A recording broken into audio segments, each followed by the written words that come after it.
Greetings. Today we have two luxury pens. These are both made by Cartier and they're a few decades old. These pens are not mine, they are my wife's, so I'm thanking her in advance for loaning them to me for the purposes of this video. So these are two pens that are very, very, very similar, and we'll see just how similar they are as we go through the different parts of the pen. We have a gold finished pen and a silver finished pen. There are some slight differences in the decoration on the clip bands, and other than that, the finish and the style is a little bit different, but in general they are basically the same pen. They have the exact same nib, etc. So we will we'll walk through that a little bit. These are decently heavy pens. They each weigh 34 grams because they are all metal, both of them. So they're fairly heavy pens. They are obviously the exact same size of each other, and as you see, they're actually fairly conventional length. They are pretty much the same size as a Pilot Metropolitan and a Lamy Safari, although they are quite thin. So they're somewhat slender pens. They each have a serial number and a date code on the end of the pen, as well as the Cartier name. So the gold one is from 1989 and the silver one is from 1990. So they're quite a few years old. Cartier does not make these anymore. Also, I don't know what they called these. I don't know if these had any sort of a name. I did a little bit of research attempting to find a name for them online. I could not. So if anybody knows if these pens had a particular name, I'd be curious to find out. Cartier is an interesting company. It's a French jewelry manufacturing company, which now is actually owned by the same parent company as Montblanc is. So they do have an interesting fountain pen connection now. When these pens were made in 1989 and 1990, that was not the case. They were not part of the same company, but they are now. So the gold pen has a linear pattern, straight line pattern down the cap and the pen. It has a very nice spring-loaded clip that works really well and is just very, very springy. It has a contrasting sort of silver toned pattern on the clip band, which is just very, very nice looking and complements it well. On the top of the clip, it has the Cartier brand mark and Cartier logo. The pen is a slip cap, and it posts solidly and actually has a click to post. So it actually posts extremely solidly, has a nice, comfortable feel in the hand. The section is fairly long. This little step down is really nothing. It is a little bit sharp though, but it is nothing really much to speak of. And you can get a decent grip on it because the section is textured just like the body of the pen is, with this linear pattern. The nib is a small nib though. This is a very sort of tiny nib. The tiny nib, coupled with the very, very thin nature of these pens, would lead me to believe these were probably marketed primarily towards women, although I can't be sure. They would function very well as a man's pen as well. The nib itself is a very nice nib. It is an 18 karat nib that has the Cartier logo, and it says 18K and 750. And the nib has not quite a hood, but it has this little nib holder that extends out from the section towards the bottom of the nib, almost like a little shield. It's almost not quite a hooded nib. It's, I guess, a I wouldn't even call it a semi-hooded nib. I would call it a maybe partially hooded nib or whatever, but there is some sort of a nib hood or nib holder there.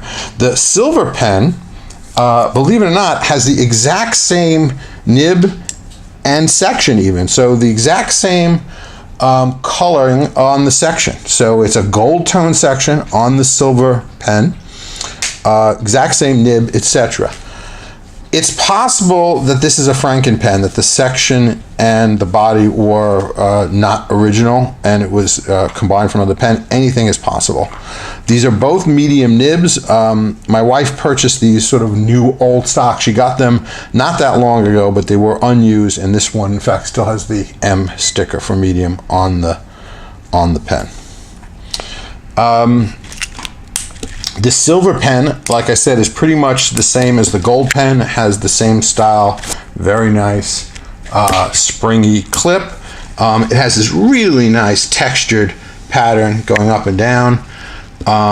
Same Cartier brand mark and logo on the top of the cap. Also has a serial number and a date code on the end.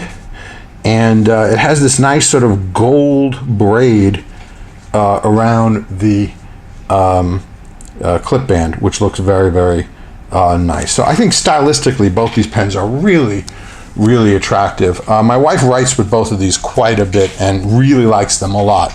Part of the reason she likes them so much is they write incredibly well, and we're about to find out how well they write right now. Okay, what we're writing with here is a Cartier. And we're just going to simply call this a 1980s to 90s pen, because again, like I said, I don't particularly know if it even has a name or what that name would be.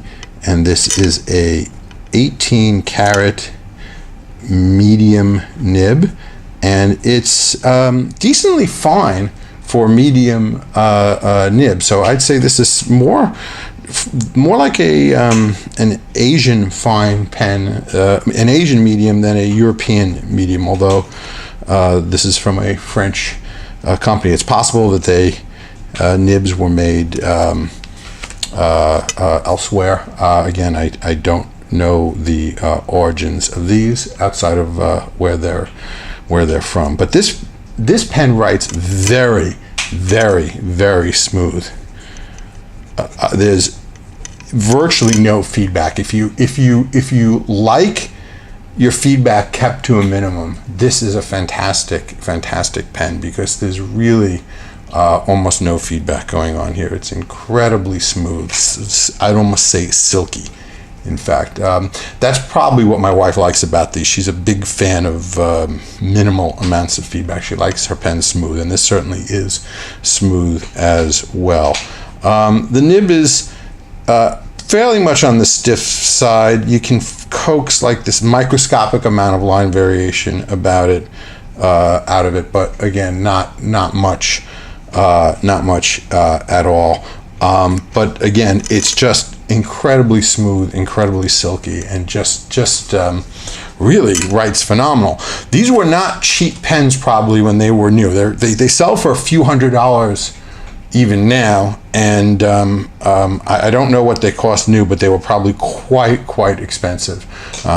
Nothing Cartier makes is cheap. Everything they make is very, very high end and expensive, and these pens were probably certainly no exception. Oh, one thing we didn't talk about was the filling mechanism on these. The filling mechanism on these are cartridge converter filled pens. And this takes quite a bit of turns to seal this, but obviously, given what these are made out of, we're not going to be eyedropping these at any point. So, again, really nice pens. Just sort of a nice find, if you will. And the nibs on these are just fantastic. Both the pens have the identical nib, and they write identically, so I'm not going to do a writing sample on both, but they just write really well. And like I said, if you're a big fan of smooth pens with minimal feedback, these are just about as smooth as one could possibly hope for. So let's talk about this ink a little bit.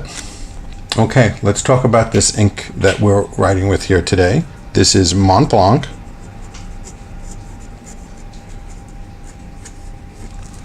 Lavender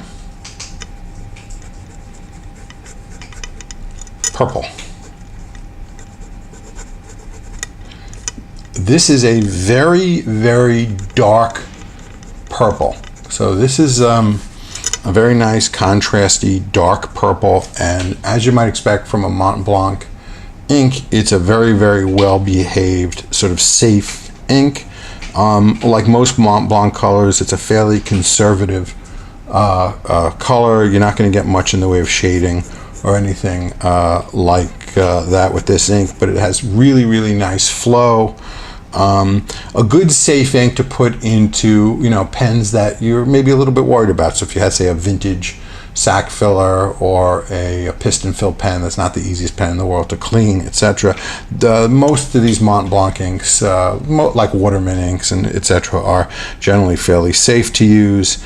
In addition to getting some nice flow and nice color, you don't have to worry too much about what it might do to your pen. But this is just a nice, safe color, has a good dry time, and it's just a nice shade of purple. It's not a vibrant, flashy shade of purple. It's dark, somewhat conservative, and dare I say, a safe shade of purple ink. Like all Montblanc standard inks, it comes in the standard Montblanc shoe-shaped bottle, where you get a nice big 60 milliliters in a very pretty looking bottle with a nice big Montblanc logo, which would surely look good on your desk and no doubt impress some people who see it.